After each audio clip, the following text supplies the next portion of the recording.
Okay, so first we're going to start with the new pod, and there's a corner open. We're going to pull it back, take the pod out, and you'll see a needle and the syringe. They go together like this, and then they twist. Ashley, give us a minute, please. They twist together just like that. So show that again. It goes on, and then you twist it on, and then it's on like that. Take the vial,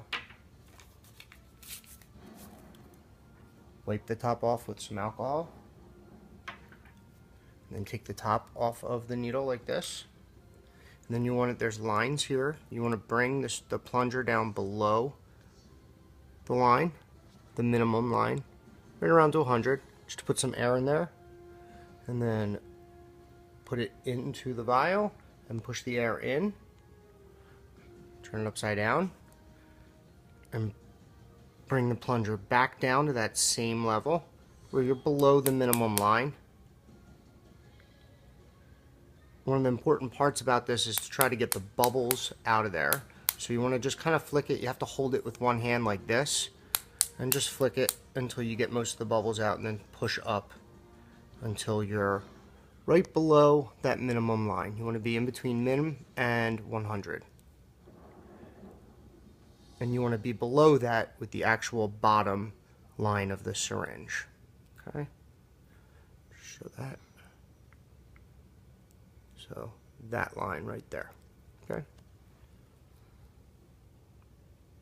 Once you're confident that you have most of the bubbles out, doesn't have to be perfect, you can take it out.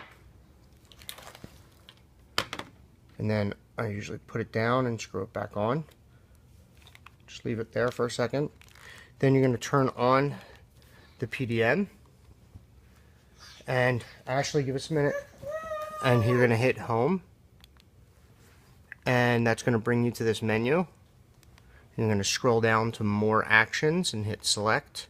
It's going to say change pod, hit select. Just go ahead and hit confirm. You have to make sure it's within range of her existing pod, because what this is doing is communicating with it to turn it off. You hear the beeps like you just heard. That means that the other pod is deactivated. Hit the next button, and it's going to ask, would you like to activate a pod? You're going to say yes. And you can put that down next to the pod this time. You're going to take the new pod, and if you look, you can see there's an arrow. The spot where that arrow is where you're going to insert the needle. I'm going to do that for you. Take the cap back off.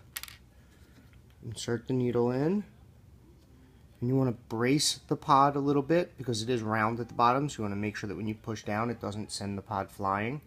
And you're going to push the insulin in all at one time. Don't stop until you hit the very bottom, and you hear those two beeps like that. Once you hear the two beeps, you hit next, and what this is going to do is going to start a priming process where it's going to squeeze out the rest of any little air bubbles that were left over. While that's happening, you can take the alcohol and prep the area